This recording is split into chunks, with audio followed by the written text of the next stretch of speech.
It is a Knicks world. It is a Knicks world. It is a Knicks world. Please, please, please help me introduce you guys. My guys. Unfortunately, okay, your boy Champ is here. It's just me. As far as the original crew, life be lifing. Shout out to my brother's aunt, my brother Stan. But of course, a friend of the show, Mr. James from The Athletic, is back. And he don't even do these. So this is a big favor. We love it. We love it because he don't do these. You know what I'm saying? Like, we gonna call this the villain episode too. Alright? We'll call it the villain episode because my brother James, it's crazy. He on these Twitter spaces, in these streets, you know what I'm saying? And he be telling people, yo, relax. It ain't even, the thing is, it ain't even, like, out and about, I get nothing but love. It's just Twitter. I said say nothing crazy in person. People don't say nothing crazy in person. They weren't there. It's just how it is. They weren't there, you know what I'm saying? So we got the incomparable, my guy James. But not only, okay, because I needed help. Again, my brothers, life be life. I needed my brothers here. They wasn't here. So we had to go to Harlem. I'm a Harlem guy. James, you know that. We spoke about that in the last episode. Yes, I do. Yes. Trying to go and get the most villainous out of all Yo, villains. I'm not a villain, bro. Right? You know what I'm saying? Listen, all villains want love, right? But you know how you got to go so hard to get that villainous love? You know what I'm saying? It's a lot of things go on. My God, my brother, State from Harlem. Had What's to up, get bro? my man's here to What's help up, me my brothers? co-host. What's up, Nice man? to meet you, man. Yeah, nice to meet you too, brother. Appreciate the work that you do for the community. I appreciate it, man. I enjoy your Twitter account, and you also ruffle some feathers. I try my best, man. The villain episode, you know what I'm saying? We just want some love, but we love to go through the hate just to get that love. You know what I'm saying? State, you are. I don't even try to I don't even think I say anything like that crazy. I know. Obviously, there's just the fact that I covered the Pistons for 7 years. There's just an assumption that I'm a Pistons fan. I wear Pistons jerseys all the time, and all this just ridiculous stuff. Like, I have a job to do. I'm paid to cover the Pistons. I was paid to cover the Pistons. Now I'm paid to cover the Knicks. I never work for the Pistons. I don't work for the Knicks. The New York Times is who I work for. The Athletic is who I work for. Yeah, I mean, also, like, anytime I bring up the Pistons, it's mayhem. But they're literally the Knicks' biggest foe to get out of the East. Like, we talk about the Pistons because if the Pistons weren't good, we wouldn't talk about them. Yeah, like, they are in one of the few teams in the way of the Knicks making the finals. Like, it's just something that has to come up. It is what it is. So it's whatever. It's funny to me. Yeah, they kicked our butts for mad game for 2 straight games. I'm just not. Yeah, I'm not. We can't acknowledge it. We can't acknowledge it. All right. So, obviously, unfortunately, when we were last tweet, you couldn't take a nap because we have breaking news today. Yeah, we have breaking news. Knicks signed Jeremy Sochan. Yes. Could you please break down how did that even happen? Yeah, I mean, the Spurs bought out Sochan, I think yesterday, and I wrote a story the other day that I thought there was a chance he would get bought out and somebody that would be on the Knicks' radar. They did try to trade for him at the deadline. My guess, this is not me reporting, my guess is the Knicks may be offered like Yabusele in 2 seconds or something of that nature, or maybe like a Dadier trade. I don't know, if it doesn't sound like the Spurs. If it was Yabusele, you'd understand maybe they weren't as interested in that, and also the Knicks probably weren't as interested in giving up 2 picks to get Sochan when they were able to maneuver the other way to get Alvarado and Sochan. So again, not reporting that, but I can't imagine who else would have been offered up in a trade between those 2 teams. He's a guy who has not played much for the Spurs this year, fell out of favor. In his short career, has historically been a really good defender, really a solid defender. I don't want to say really good. He's been a solid defender. In talking to some people in San Antonio who have coached him, I think a lot of the disconnect with his defense is he fouls a lot, some reckless fouls. I think he's averaging 2 fouls a game while playing 12 minutes a game. So he's definitely a guy that fouls a lot, but he has versatility. He can guard 1 through 5. Adds a little toughness to the group.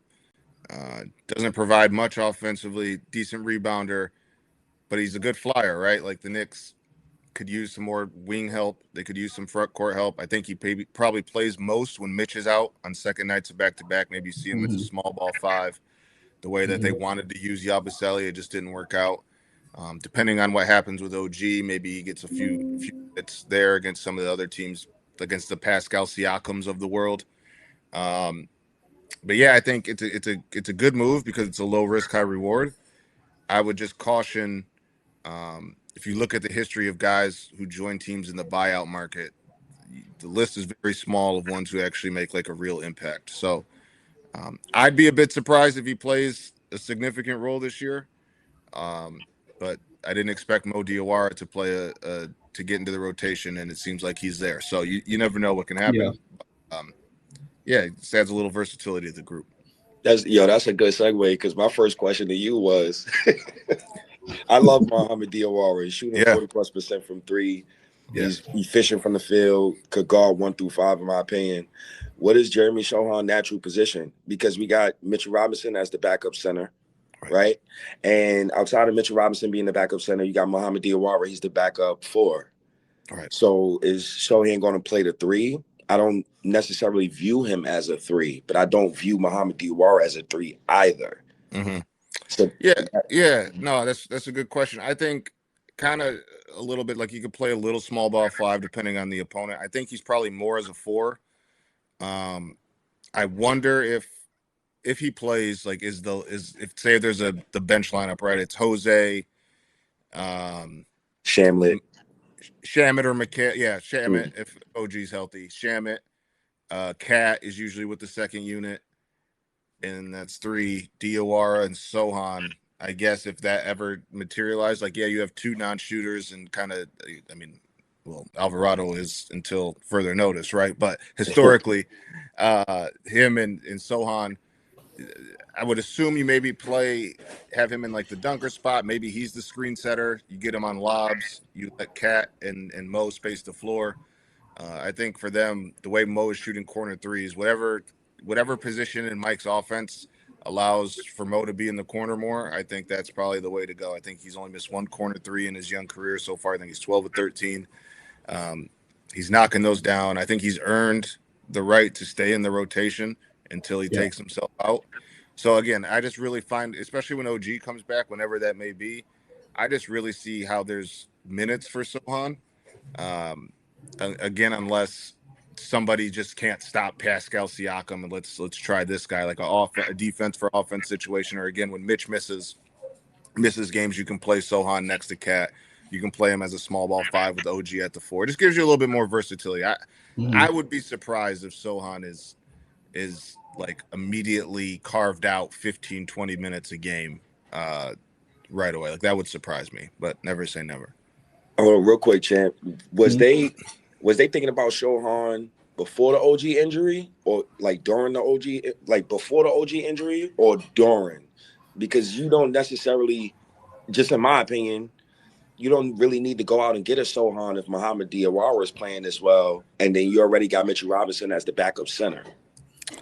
Yeah, no, that's a good question. I haven't heard anything as it being correlated to OG. Now that could be the case. I'm trying to remember, was OG out at the deadline? How many games in a row has OG missed? He was out of the deadline. 5?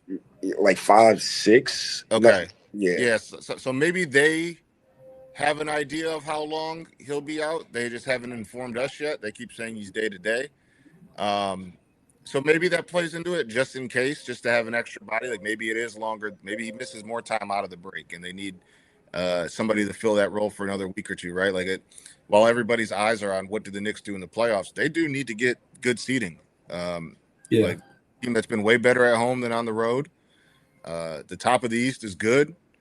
There's obviously Boston, the team who I cannot name without getting killed, and and then the Cleveland Cavaliers are coming, right? And then Philly, when healthy, has been really good.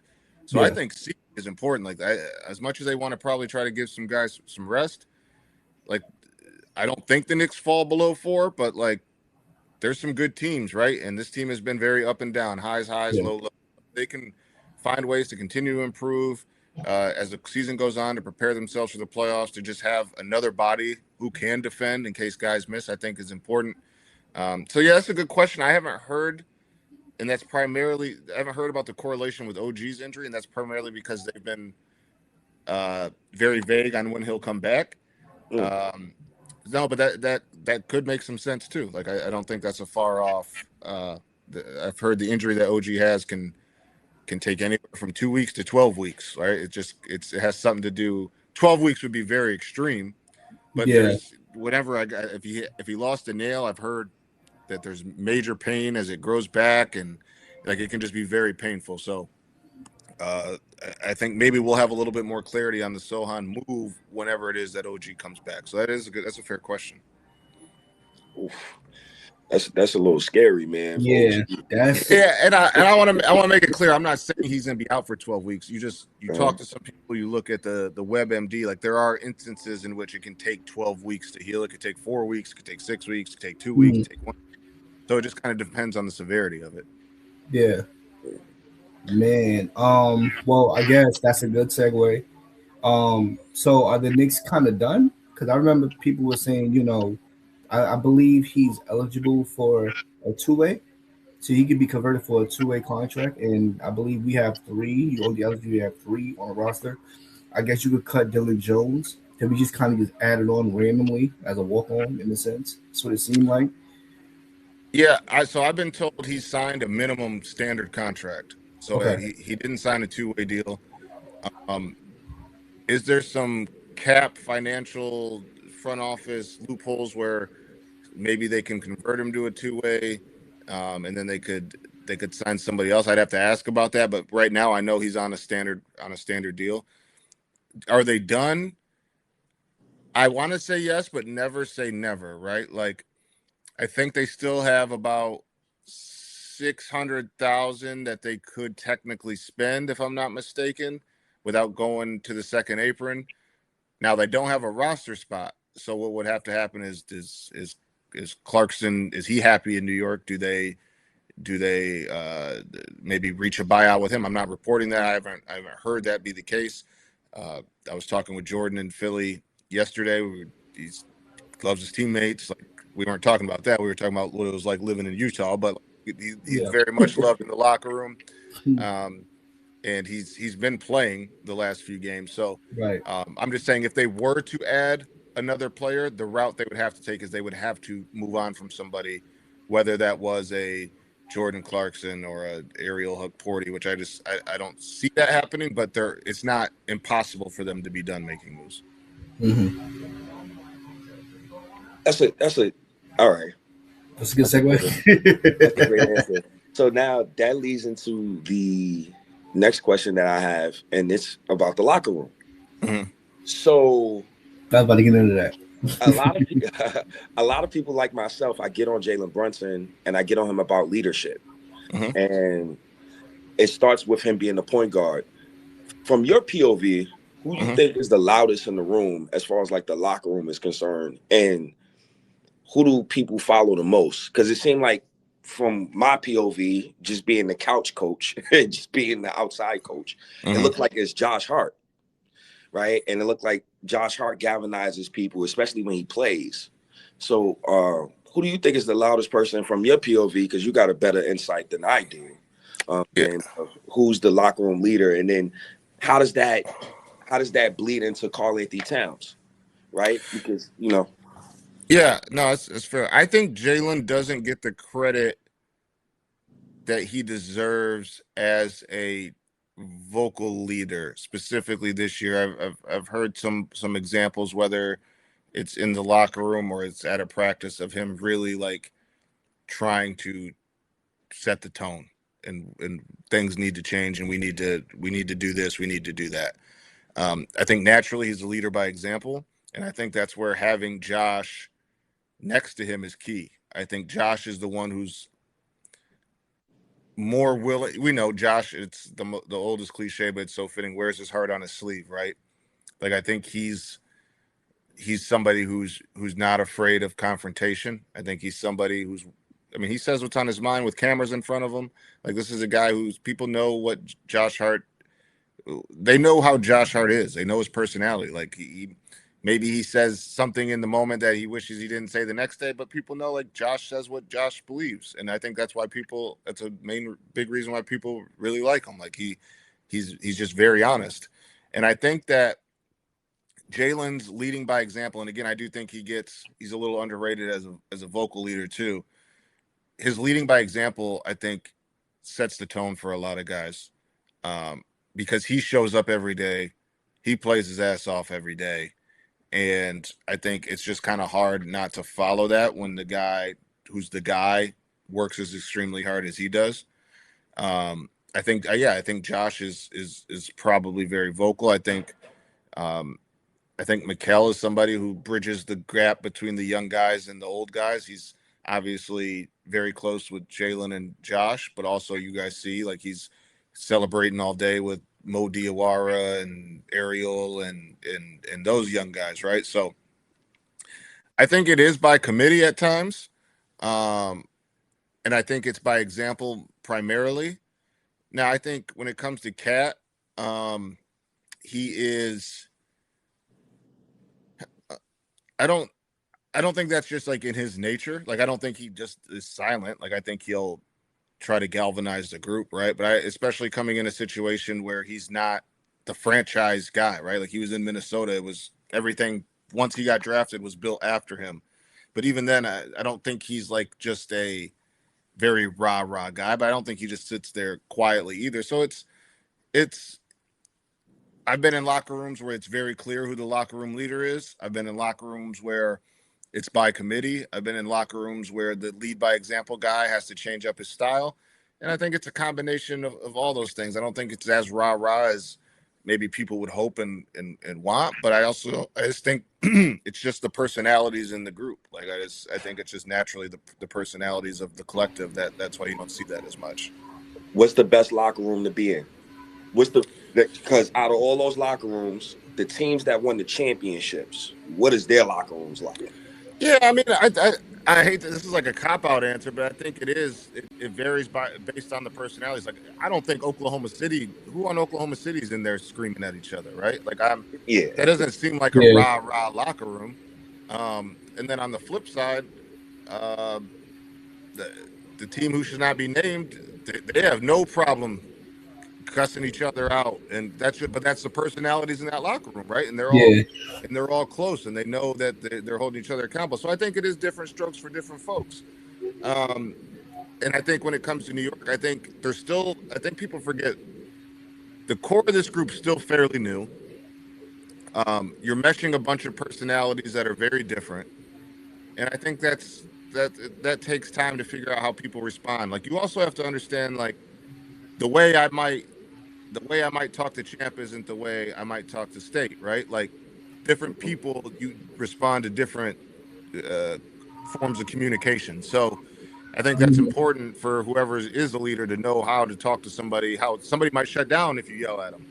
Right. Somebody might need you to pull them aside, right? Like I think that's the sign of a good leader is being able to tell how certain people will respond to certain things and making sure, like it doesn't need to be a group like, go down the line. You need to do this. You need to do, like, some people respond differently, and that's a sign of a good leader is understanding how to get the best out of guys. And it's not the same for everybody.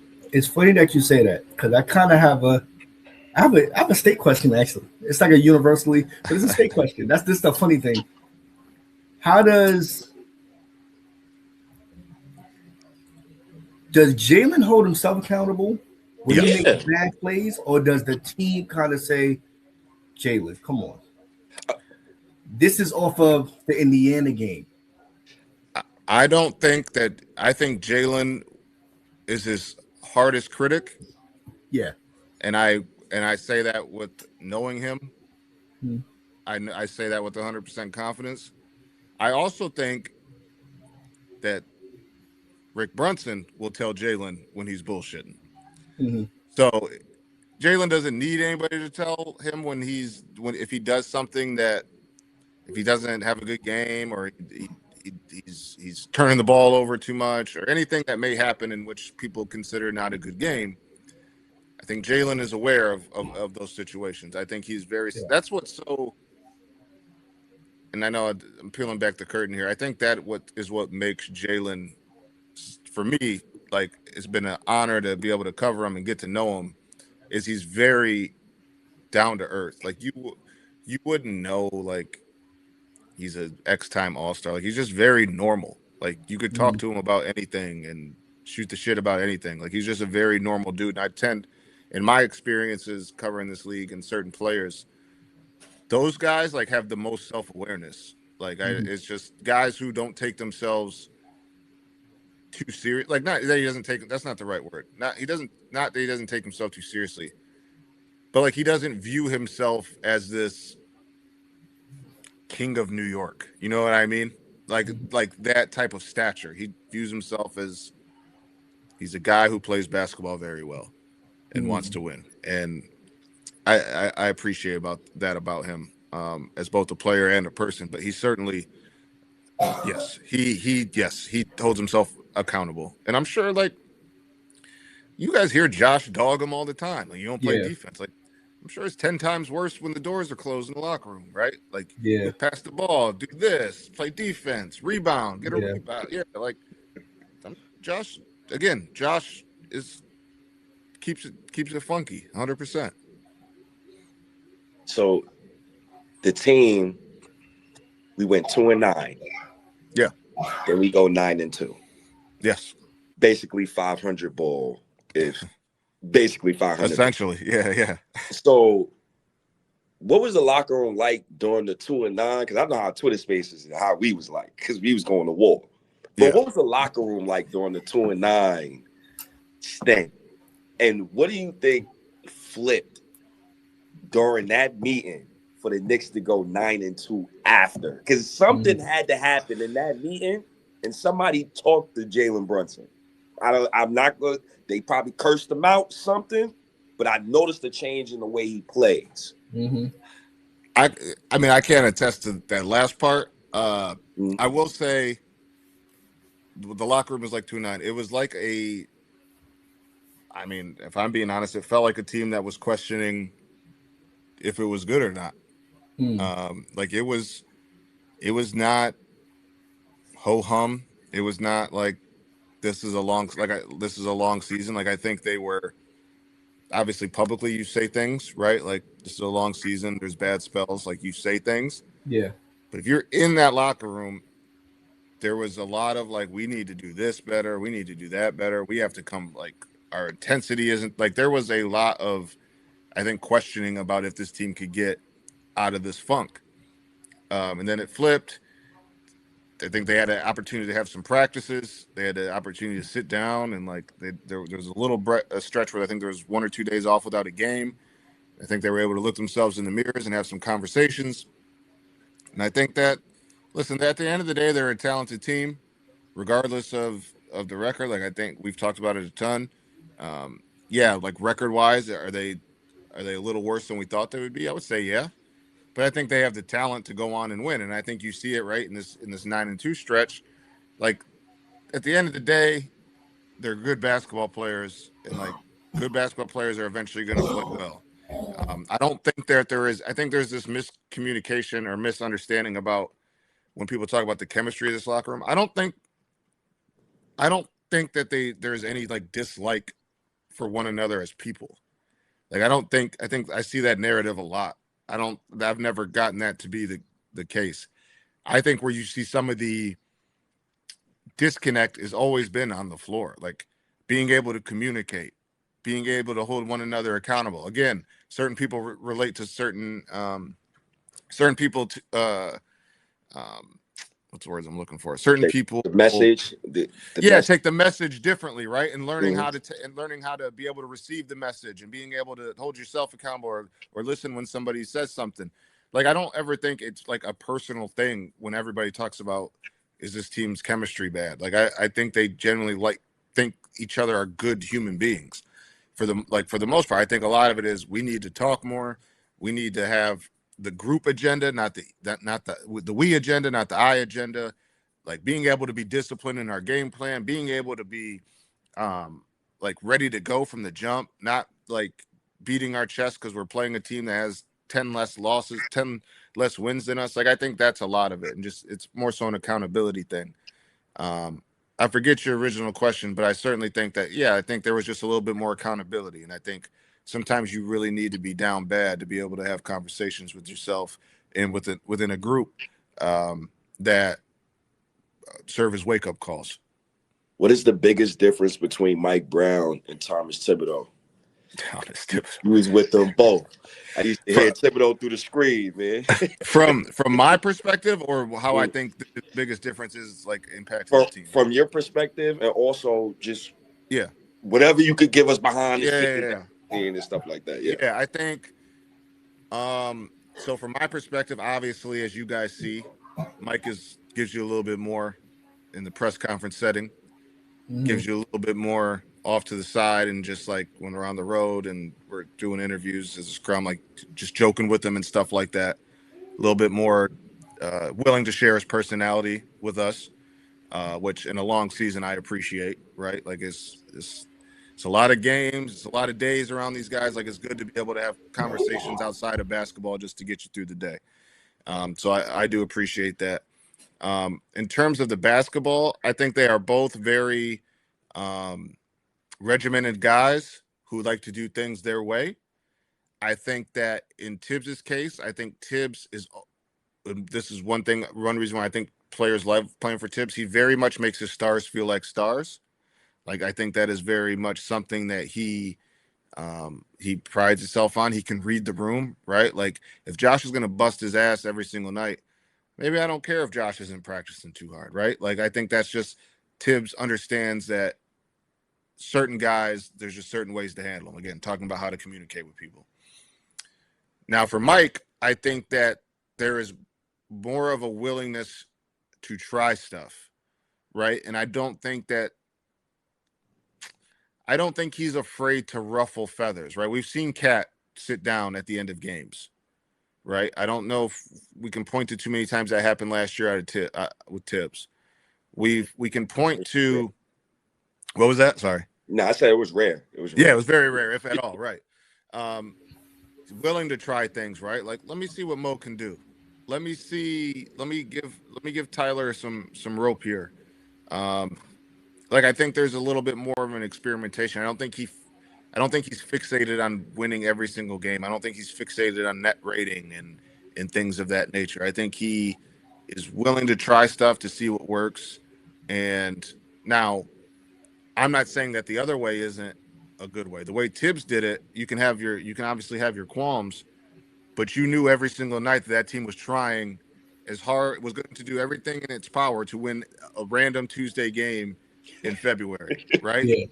Like, that was just how Tibbs operated. And players felt, if that meant Jalen was playing 49 minutes in a 48-minute game, they were going to try everything in their power to win that game, right? Like, that's just he stressed the importance of winning.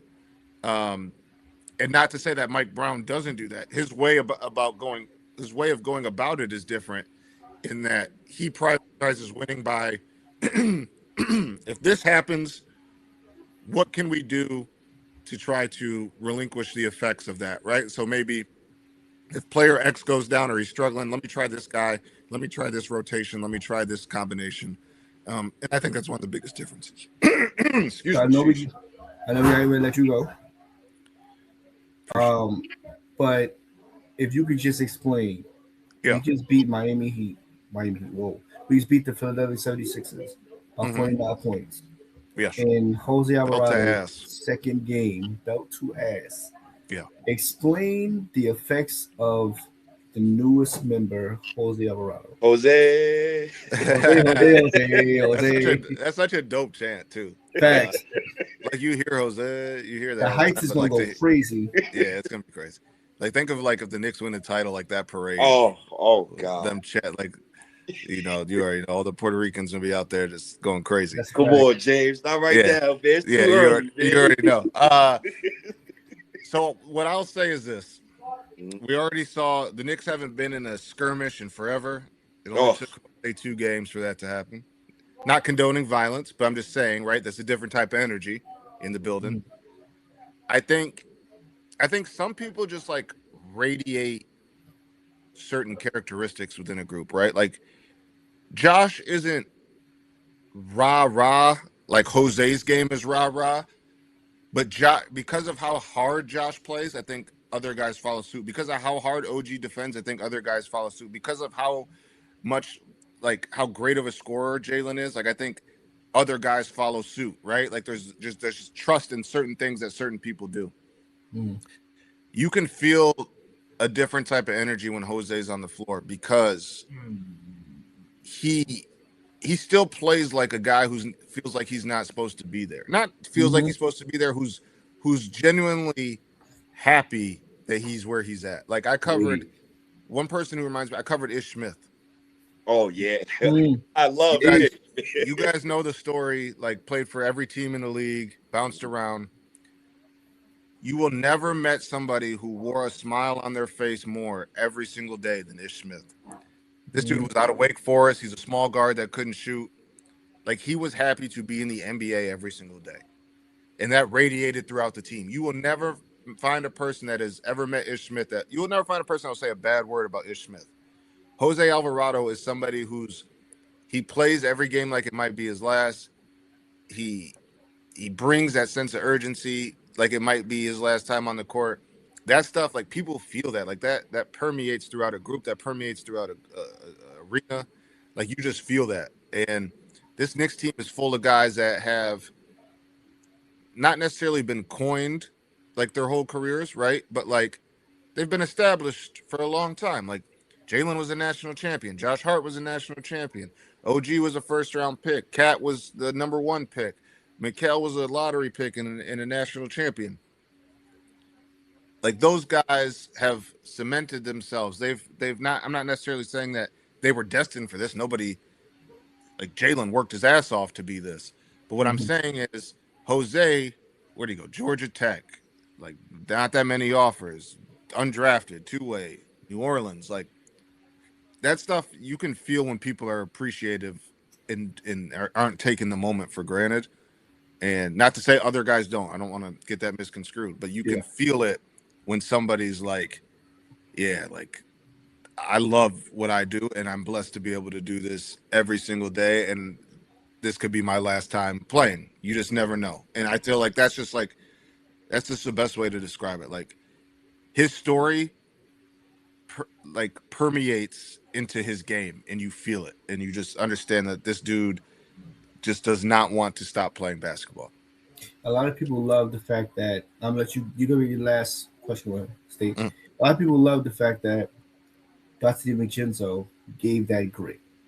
Right. Like a lot of people felt like we lost that when we got that deal off for Cat. And now bringing in a New York bred kind of person from Brooklyn, it's you're getting a lot of that back. That's what it seemed like what you're saying. A lot of that fight. I think it adds a different personality to the locker room that wasn't there before. And I think that's like everybody's willing to rally around that. Like it's not like he's gonna come in the locker room and cuss everybody out, but like on the floor, he's gonna like play as that. Like how do you not play hard when he's doing what he's doing? Right. That stuff goes a long way. Like you look bad if you're not trying as hard as this guy's trying, and that stuff pays off. Yeah. That's definitely true. My last question, and we get you out of here, James. Sorry for taking up all your time, brother. It's all good, man. Appreciate you, man. Facts. James, every 3-point shot Jose made yesterday, I thought about Deuce McBride. The reason why I thought about Deuce McBride is because we got Shamlet, Ahmed, we got Clarkson, we got Jose. Deuce, where does he fit in in your opinion, where does he fit in all of this? And what is your estimated timetable like for when he gonna return? Because I'm a little worried about Deuce. Yeah, I mean to answer your first your last question first. Me and Fred, we were the ones that reported like the injury, obviously that it was his oblique. We were told it's likely he at least misses the start of the rest of the regular season. That's at minimum 6 to 8 recovery time. That takes you right to the end of the regular season. I understand what you're saying in terms of they have some other pieces. I will say, I know there's obviously the excitement of Jose being here, Shamet's season, but Deuce I think he's better than Jose specifically, right? Like Jose hit 8 threes last night. Guys get hot. That's not normally. I think he missed his previous 8 before that. I think he missed 8 in a row before that. So that's not what he's there for. I think Deuce. I think people forget like Deuce is having one of the best jump shooting seasons in the NBA. Mm-hmm. He has been shooting the leather off the ball when he's playing. Defensively, I think outside of Shamet, he's probably their best defender at getting through screens. I think Shamet's the best right now. Like Shamet's been incredible. Deuce has the ability to get up the floor and play fast. This team still needs like some athleticism, and he's probably the most athletic on the team when you talk about just like being able to get coast to coast, get up, and it's dunk, or just being able to just add a little juice to the group in terms of how they play. I don't worry about how Deuce fits it. Like if Deuce is healthy right now and they make all these moves, I still think Deuce is playing a lot. Like maybe you see him play next to Jose, right? Like, is there a world where the second unit is Jose, Deuce, Shamet, Mo, and Cat? Like maybe you see something like that, and you're able to give Mikal and OG a little bit more of a breather. Like whatever happens, that postseason rotation is going to get shortened. He's going to play 7, 8 guys. But yeah, I don't. Maybe like this is a question for down the road when like obviously Deuce has 1 more year left after this year on his contract. He's well deserved to get paid a lot more than he's getting paid. Maybe the Knicks don't want to do that and want to pay other guys, and that's where maybe you see like where they could discuss where he fits in beyond this year. But I think if he comes back this year and he's healthy, unless this team is just like winning, like sweeping everybody in the playoffs by the time he comes back and there's just a rhythm and a momentum, and it doesn't make sense to insert somebody else. But like if he was healthy right now, I still think we see Deuce in his regular role. I think he's just important as a shooter, a floor spacer, and just another point of attack defender. I agree. Just a little worried. No, it's I understand. It's a lot going on right now. I get it. There's a lot going on right now. James, man, I appreciate your time. We appreciate your time. Appreciate y'all having me. Man, appreciate you, man. Thank you so much, man. James Edwards, y'all. Ladies and gentlemen, appreciate you, I'll man. talk to y'all soon. Yep. Absolutely. Talk to you soon, brother. Thank you, man. Yes, sir. Yeah, nice to meet you, bro. Yo, nice to meet you too, James. Appreciate you, King. Yep. Peace, fella. Peace. All right, man. My guy, State. Yeah, man. We learned a lot. Yeah, interesting. Don't worry about Deuce. I ain't gonna say that. I'm gonna keep my opinion to myself about Deuce. I'm gonna just enjoy these wins. Man. That's it, man. You know. Hey, man. Well, this is the Knicks world. Appreciate everybody. My guy, State over here. State from Harlem. You know what I'm saying? Shout out to my guy for helping me out with this episode. And that's a wrap. Yes, sir. Peace out, everybody. I speak to you later on, champ. Shouts to Stan. It's the Knicks world, man. SOYK. I'm out. SOYK. Yes, sir.